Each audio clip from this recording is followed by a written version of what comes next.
नमस्कार किसान भाइयों, स्वागत है आपका खेती की जानकारी में। तो आज हम इस वीडियो में बात करने वाले हैं बायर कंपनी के एटलांटिस खरपतवार नाशक के बारे में। एटलांटिस खरपतवार नाशक हमारी गेहूं की फसल के लिए एक बहुत ही अच्छा खरपतवार नाशक है। तो लेकिन बस हमें जब हम इसका अपनी फसल में इसका यूज करें तो हमें बस कुछ बातों का हमेशा हमें इसका ध्यान रखना चाहिए यूज करने से पहले। तो चलो हम बात कर लेते हैं अब इसके एटलांटिस के बारे में कि इसके अंदर कौन कौन से टेक्निकल पाए जाते हैं, या हमें इसका यूज करने से पहले कौन कौन सी सावधानियां हमें रखनी चाहिए, या मार्केट में आपको कितने प्राइस में मिलेगा, या इसकी डोज क्या रहेगी। तो सबसे पहले हम बात करते हैं इसके टेक्निकल के बारे में। तो एटलांटिस खरपतवार नाशक में आपका दो तरह के टेक्निकल पाए जाते हैं। एक होता है मीजोसल्फोमिथाइल 3% और एक सेकंड होता है आपका आइडोसल्फोमिथाइल सोडियम 0.6% WG। तो जो आपका एटलांटिस खरपतवार नाशक है ये एक तरह का सेलेक्टिव खरपतवार नाशक है। सेलेक्टिव का मतलब होता है कि गेहूं की फसल में खाली आपके जितने भी खरपतवार हैं सिर्फ उन्हीं को मारेगा और आपकी गेहूं की फसल को कोई नुकसान नहीं पहुंचाएगा। तो अब बात करेंगे ये कौन कौन से आपके खरपतवार को नियंत्रण करता है।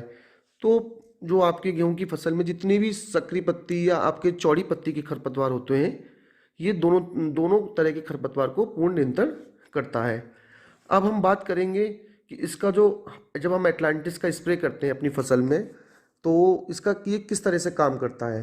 तो होता क्या है कि जब खरपतवार जो होते हैं उनमें दो तरह के कोई भी पौधा हो उसमें दो तरह से क्रिया होती है। एक होता है जाइलम, एक होता है फ्लोएम।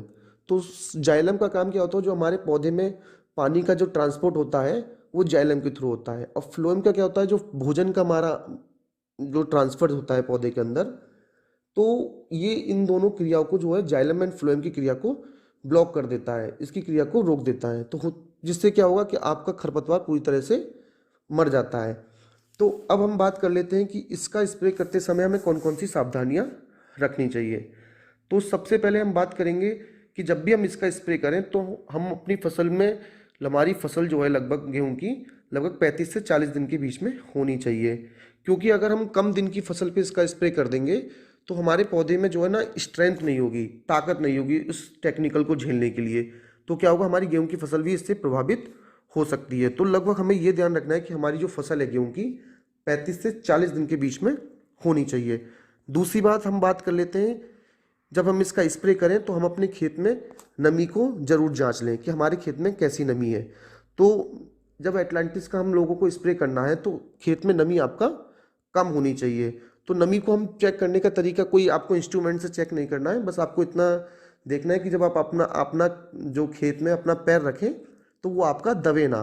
मतलब आप चलें तो आपको ऐसा फील हो कि जैसे आप किसी ग्राउंड जैसे एक प्लेन फील्ड पर चल रहे हैं, आपका पैर इजीली आप पैर को रख पाएँ, आपका पैर दबे ना। जब भी इसका स्प्रे आप अपने खेत में करें। और अब हम बात कर लेते हैं कि इसके डोज के बारे में कि इसका 1 एकड़ के लिए क्या डोज रहेगा। तो लगभग 160 ग्राम जो इसकी जो फाइल होती है 160 ग्राम की होती है। तो लगभग 1.5 एकड़ तक इसका हम स्प्रे करा सकते हैं अपनी फसल में। तो अब बात कर लेते हैं कि जब हम इसका स्प्रे कर देते हैं तो लगभग कितने दिन बाद हमें रिजल्ट देखने को मिलेगा, क्योंकि ये भी तो पता होना चाहिए कि हम इसका स्प्रे कर रहे हैं तो लगभग हमें कितने दिन में इसका रिजल्ट देखने को मिल जाएगा। तो लगभग 1 वीक से 2 वीक के बीच में हम आपको बेटर रिजल्ट देखने को आपको मिलेंगे।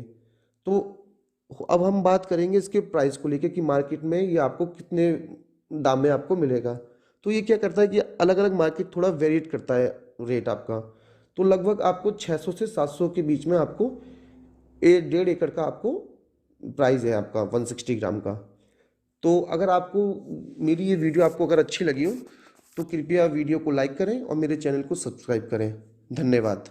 मिलते हैं नेक्स्ट वीडियो में। नमस्कार किसान भाइयों, स्वागत है आपका खेती की जानकारी में। तो आज हम